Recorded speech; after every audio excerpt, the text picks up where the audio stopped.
Matheus França na mira do Vasco da Gama. Novidade também sobre Pablo Mari. Prensa italiana afirma que há pelo menos 4 clubes brasileiros interessados no ex-zagueiro flamenguista. Vocês lembram dele, né? Espanhol que fez muito sucesso em 2019. O Santos dispensando o jogador depois de uma postagem nada inteligente. Jogadores na pré-lista de Carlo Ancelotti. A Nike desistindo daquela ideia da camisa vermelha para a seleção na Copa do Mundo.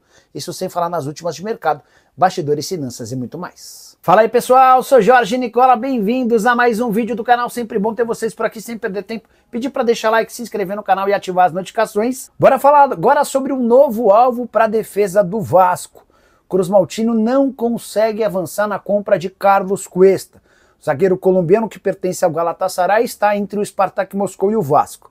O Vasco se acertou com o Galatasaray e o jogador se acertou com o Spartak Moscou. O grande problema para o Vasco é que a oferta do Spartak para o atleta é de 6 milhões de euros num contrato de 3 temporadas, ou seja, para se igualar o Vasco precisaria bancar 2 milhões de euros por ano para o zagueiro de 27 anos de idade, e o Cruz Maltino alega não ter capacidade financeira para isso. Até por isso, o Vasco já iniciou a busca por um substituto e conversa nesse momento com Gabriel Paulista, atleta de 34 anos de idade, a maior parte da carreira no futebol europeu. Nesse momento ele joga pelo Besiktas. O Admar Lopes, que é o executivo de futebol do Vasco, esteve nesse domingo assistindo ao jogo do Besiktas no Campeonato Turco, vitória por 2-1 com gol no último minuto do jogo. E ele tenta convencer o Gabriel Paulista e o Besiktas a fazerem negócio. O atleta hoje com 34 anos de idade. Vasco que em suas andanças também tentou Fabian Balbuena. O Balbuena preferiu jogar no Grêmio, onde já marcou gol. Um dos gols da vitória do tricolor gaúcho por 3-1 contra o Atlético Mineiro nesse domingo lá na Arena MRV. Bora falar agora sobre o Vasco da Gama, que insiste na contratação de Matheus França. Jogador revelado no Flamengo e vendido para o Crystal Palace por 20 milhões de euros. Matheus França já havia sido, na semana passada, alvo de uma proposta do Cruzeiro. O Cruzeiro acabou desistindo do acordo diante das cifras envolvidas nas tratativas.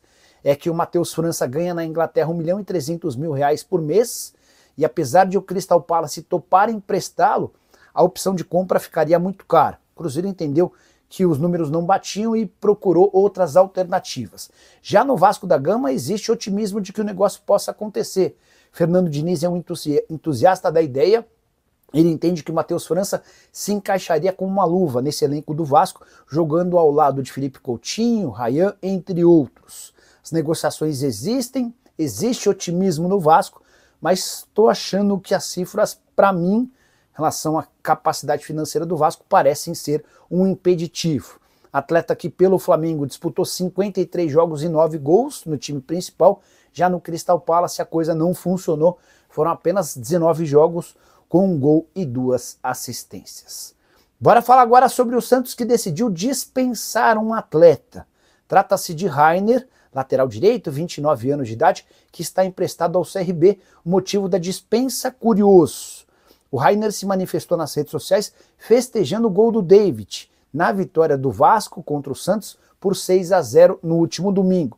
Rainer e David são amigos de longa data e o Rainer usou suas redes sociais para postar a imagem do David batendo para fazer um bonito gol e escrevendo o seguinte, abre aspas, isso é DVD, a felicidade de vocês é a minha.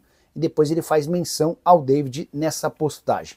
O Santos entendeu como um deboche, especialmente diante da derrota catastrófica contra o Vasco, e optou pela dispensa. As tratativas com representantes do Rainer estão sendo conduzidas para que ele nunca mais volte a jogar pelo Santos. Atleta, repito, que pertence ao Peixe, está emprestado ao CRB. Por lá, inclusive na segunda divisão, tem sido mais reserva do que titular, não atua desde 26 de julho. Hora de falar sobre a possibilidade de a seleção brasileira usar uma camisa vermelha na Copa do Mundo de 2026. Você vai lembrar que esse tema rendeu enorme polêmica alguns meses atrás. Dá para dizer que a Nike desistiu dessa iniciativa. E as duas camisas que serão usadas pela seleção brasileira em 2026 serão tradicionais. A primeira, amarela, da cor que a gente se habituou e inspirada no modelo usado pela seleção na Copa do Mundo de 1970.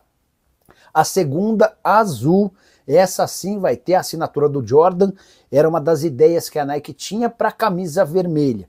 Essa camisa azul terá inclusive um modelo mais futurista. Estou curioso para saber o que vai sair dessa história. Sobre a camisa vermelha, existia a intenção da Nike de fazer o Brasil jogar de vermelho, até porque o novo contrato de patrocínio firmado entre Nike e CBF prevê cifras absurdas. E a ideia com o vermelho seria causar em todo o mundo, garantindo compras por todo o planeta. Só que a repercussão no Brasil foi tão ruim, mas tão ruim, que a ideia acabou sendo descartada. Ela foi mal interpretada por aqueles que entendem que o vermelho não tem nada a ver com a seleção brasileira e porque muita gente associou o vermelho à esquerda, e hoje no Brasil há uma polarização gigante quando a gente fala em política: ou você é de direita ou você é de esquerda, e quem é da direita não quer de jeito nenhum vestir vermelho. Você, como é que vê toda essa história? Já usa o espaço para comentário e registra a sua opinião, beleza? Aproveitar para falar rapidinho sobre seleção e jogadores que fazem parte da pré-lista de atletas convocados para a próxima rodada da data FIFA das eliminatórias para a Copa. No último domingo, o Carlo Ancelotti precisou enviar uma lista grande, larga, com 50 nomes. E nos próximos dias ele vai filtrar desses 50 os 23 atletas que serão utilizados para os jogos contra Chile e Bolívia. Quero contar alguns dos nomes que já vazaram, para mim algumas surpresas importantes do futebol brasileiro. Paulo Henrique, por exemplo, lateral direito do Vasco, faz parte dessa lista larga. Vitinho, Alex Telles e Danilo, jogadores do Botafogo também. No São Paulo, a presença do Marcos Antônio. Confesso que essa não imaginava. No Cruzeiro, Fabrício Bruno, Matheus Pereira e Caio Jorge. No Santos, Gabriel Brazão e Neymar. Queria que você opinasse sobre esses nomes, lembrando, essa não é uma garantia de que eles vão estar na lista final, eles fazem parte de uma lista larga, e nos próximos dias o Ancelotti vai precisar diminuir de 50 para mais ou menos 23 jogadores convocados. Cara, vitória absolutamente surpreendente do Vasco. O Vasco vinha desde a Copa do Mundo fazendo bons jogos. Nem todos, né? Alguns. Mas não conseguia resultado. Hoje, o primeiro tempo foi razoável, o segundo tempo foi brilhante. E uma vitória acachapante, tá bom?